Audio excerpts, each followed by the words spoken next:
Jovem espartano, não sabe brincar, não desce do play.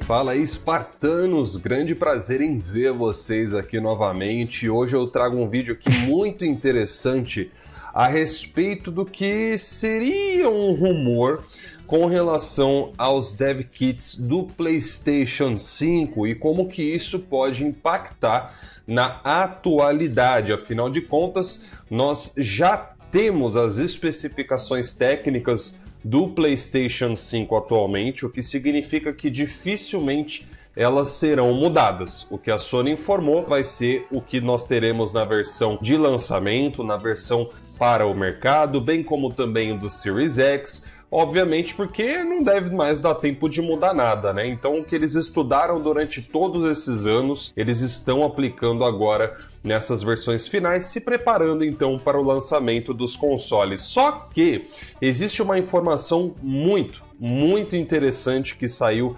recentemente através de um cara que é tido aí como que o insider, assim como o famoso Tidux, né, que vocês devem se lembrar bem, que é o Foxy Games UK, né? Esse cara aqui, até onde a gente sabe, ele é um inglês, né, que tem contatos com pessoas de dentro da indústria, muito parecido com aquele jornalista, né, da Kotaku, se eu não estou enganado. E antes de ser falado a respeito do PlayStation 5, ele acertou praticamente tudo que ele havia dito também, assim como o próprio Tidux, né, informando sobre a GPU do PlayStation 5 ser um pouco mais fraca que o do Series X, os processadores ali iguais, porém, ele também acertou no fato da memória RAM do PlayStation 5, né, a leitura de dados, entre outras coisas, ser mais eficiente que a do Series X. E aí o pessoal ficou naquele debate, né? Qual que tem mais poder, qual que é melhor, qual que é mais ágil, etc e tal. Enfim, eu já abordei muito esses assuntos aqui no canal, inclusive até o que o próprio engenheiro da Crytek, que é um estúdio bastante respeitado aí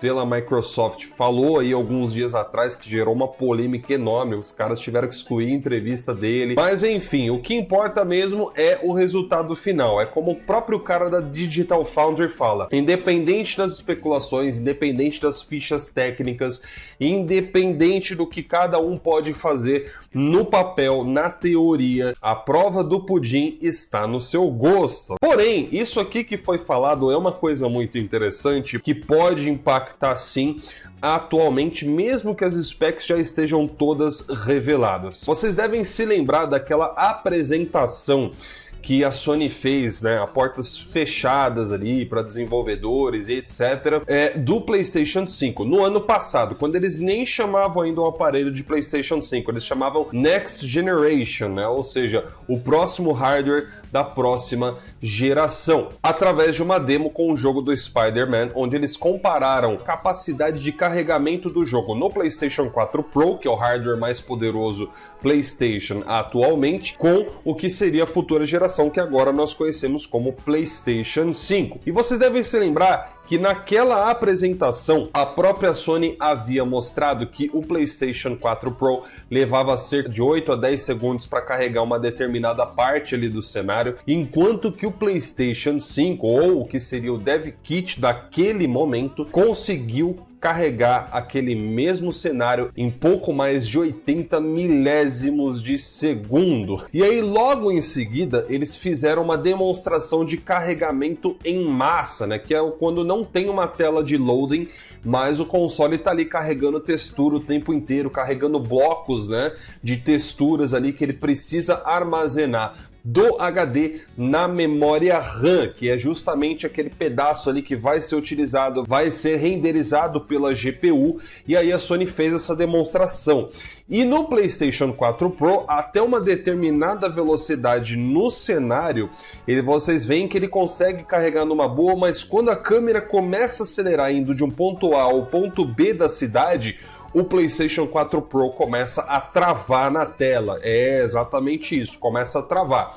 E aquilo não acontece porque o gráfico ficou mais pesado, ou seja, não é exatamente um problema ali de desempenho em FPS. Aquilo ali acontece porque naquele momento ocorre um gargalo, e é o famoso gargalo que nós conhecemos dos consoles atuais devido à sua tecnologia de armazenamento. Para quem não sabe, o HD ele tem, mesmo nas suas melhores versões aí do mercado, uma velocidade bem limitada ali de até uns 200 megabytes de taxa de transferência. Se eu não estou enganado, 500 megabytes a 600 é o limite do SSD convencional plugado em porta SATA 3.0. Então isso acabou causando um gargalo naquele momento e fez com que aquelas cenas começassem a travar, porque o PlayStation 4 Pro não estava conseguindo carregar as texturas a tempo na memória para que o jogo conseguisse rodar de forma fluida naquela velocidade. Inclusive, essa é uma coisa muito interessante, né? Muita gente já me perguntou, com base em outros vídeos técnicos que eu fiz aqui explicando, né, sobre essas questões de hardware aqui no canal, se talvez esse seria um motivo pelo qual alguns determinados tipos de jogos, por exemplo, de super-herói, nunca tivessem saído com a mesma qualidade de outros que a gente vê, como por exemplo do Batman, do Spider-Man e alguns poucos outros. Que vocês já devem ter visto que, por exemplo, a gente nunca viu um jogo do Super-Homem, dos heróis aí em quadrinhos, nos consoles atuais com a mesma qualidade desses jogos que a gente vê atualmente, né? Como Batman Arkham, por exemplo, o próprio Spider-Man. E existe uma razão para isso. Você já deve imaginar que o Super-Homem ele é um personagem que tem uns poderes bem overpower, né? Em quesito de velocidade, etc e tal. A gente, por exemplo, também nunca viu um jogo do Flash nessas qualidades. E eu ouso dizer, eu acredito que essa seja a grande razão, né? Em um jogo onde o super-herói tem poderes que são muito exagerados, né? Se você tentar fazer isso em um mundo aberto, você com certeza vai ter muitas dificuldades no desenvolvimento. E o exemplo do carregamento do Spider-Man no PlayStation 4 Pro é exatamente isso. Você percebe que quando a câmera começa a ir bem mais rápido, não dá tempo de carregar aquelas texturas de alta qualidade que são pesadíssimas.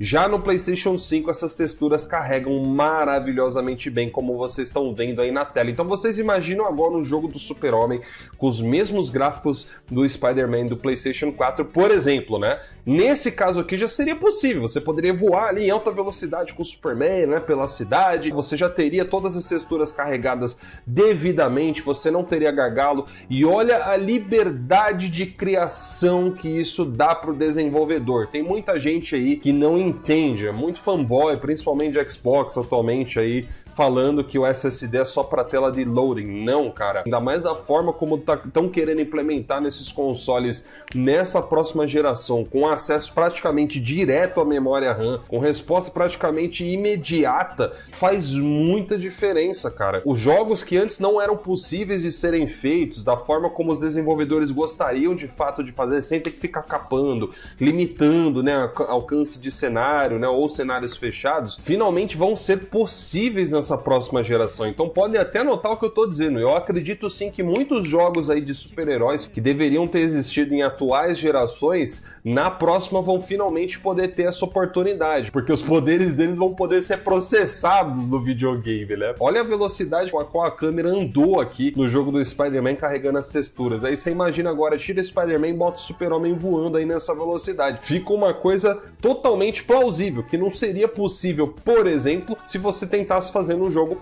atualmente. Você teria que capar muita coisa, ou, como eu falei anteriormente, você teria que fazer um cenário fechado com muitos e muitos ajustes ali para tentar simular, dar a impressão de que é aquele efeito, de que é daquele jeito. Mas o ponto que eu quero chegar aqui, galera, é que se isso aqui realmente for verdade, esse dev kit aqui, ele é uma versão mais lenta do que a versão final que nós já sabemos agora do PlayStation 5. Presta atenção no que eu tô dizendo, tá? Não tô dizendo que o PlayStation 5 vai ficar mais rápido, que na verdade não, foi descoberto que a velocidade vai ser maior. Presta atenção, tá? Eu não tô dizendo isso, tô dizendo que esse kit que está sendo mostrado aqui, de acordo com o que está sendo relatado, ele era mais lento que a versão final do PlayStation 5. O quanto mais lento a gente não sabe, né? De acordo com o Fox UK, seria much slower, né? Ou seja, muito mais lento. Então dá a entender que talvez seja metade da velocidade. E se isso for verdade, ele já tá mais ou menos ali no mesmo nível do Xbox. E você tá vendo que não é ruim,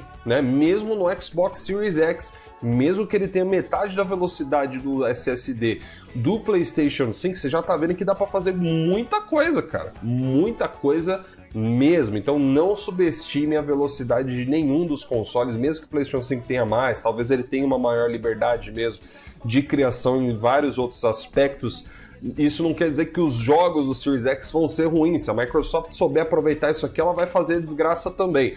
Então estão aí as duas empresas com a faca e o queijo na mão, né? E se você tá duvidando do que eu tô falando, né? Porque o meu canal, obviamente, eu tenho um foco maior em PlayStation, então eu deixo aqui agora um trailer da própria Microsoft mostrando por que o SSD é importante e por que ele envolve muito mais do que só um tempo de loading na tela, e tire aí as suas próprias conclusões. What I'm personally most excited about is the SSD. We've created a new generation of SSDs. We're actually using the SSD as virtual RAM. We're seeing more than 40 times performance increases over the current generation. The combination of the SoC and the solid-state drive are really what gives you a totally new experience. Now we can take all of that power and apply it back into the scene, so we can actually generate more life in that world and bring it to the gamer in a seamless way. So that then you're fully experiencing what the game developer wants you to experience. When you can move through worlds without waiting for screens to load, that speed, that performance is what the next generation is about. This is the most immersive console experience ever. Bom, é isso aí então, galera. Eu vou ficando por aqui. Agradeço você ter assistido mais esse vídeo. Se você gostou, não se esqueça, se inscreva no canal. O canal tá voltando a crescer muito bem. Agradeço a todos vocês que estão se inscrevendo. Sejam todos muito bem-vindos. Chega mais aí, vamos sempre trocar informações. Quer me mandar alguma matéria importante que você viu, alguma notícia, uma coisa bombástica aí? Minhas redes sociais estão todas aqui na descrição, me manda uma mensagem, manda uma DM, como você preferir, eu vou olhar o assunto, se possível eu farei sim um vídeo a respeito, mandem as suas sugestões e não se esqueçam de deixar o like aí no vídeo, tá? É muito importante, mais do que nunca, que você deixe o seu like, isso ajuda muito o canal, ajuda muito no vídeo, na indicação do YouTube para outras pessoas, para também se juntarem aqui ao nosso exército espartano. Então, muito obrigado a todos vocês, eu vou ficando por aqui, até a próxima. Tchau, tchau.